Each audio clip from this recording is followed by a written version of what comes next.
আজকে নিয়ে আসলাম গরমের দিনে নতুন একটা রেসিপি। আজকে বানাবো আইস মকা। যারা আইস মকা পছন্দ করেন তাদের জন্য। সো আপনারা বাড়িতেও ট্রাই করতে পারেন। তো আইস মকা বানানোর জন্য প্রথমে আমরা এই যে আইস মকা পাউডার আছে, মকা পাউডার নিয়ে নেব। এটা আমরা 1 স্পুন নিয়ে নেব। তো আমাদের মকা তৈরি করার জন্য এরকম একটা জারের প্রয়োজন হবে। এখানে আমি নিয়ে নিলাম 1 স্পুন। সাথে দিব আমরা মিল্ক। আমরা 150 গ্রাম মিল্ক দিব। মিল্ক দেওয়ার পর এটাকে আমরা সুন্দরভাবে স্টির করে নেব, এভাবে ঝাঁকিয়ে নিব যাতে করে মিক্স হয় সুন্দরভাবে। তো মিক্স হওয়ার পর আমরা আইস দিব, এখানে 150 গ্রাম আইস দিব। তারপর এটাকে আবার পুনরায় এভাবে শেক করে নেব।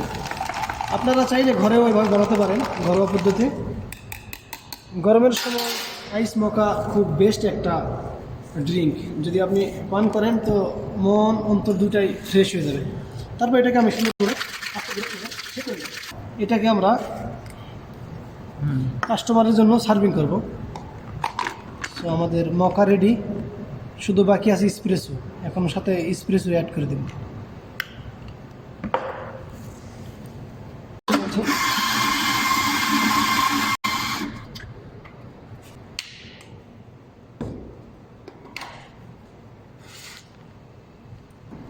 Show this there are this on not this. তো আমাদের স্প্রেসো এখন রেডি হয়েছে। স্প্রেসো রেডি হওয়ার পর আমরা সাথে স্প্রেসো অ্যাড করে দেব। এই তো হয়ে গেল সুন্দর আইস মকা। গরমের দিনে আইস মকা একটি হৃদয় প্রশান্তিকারী।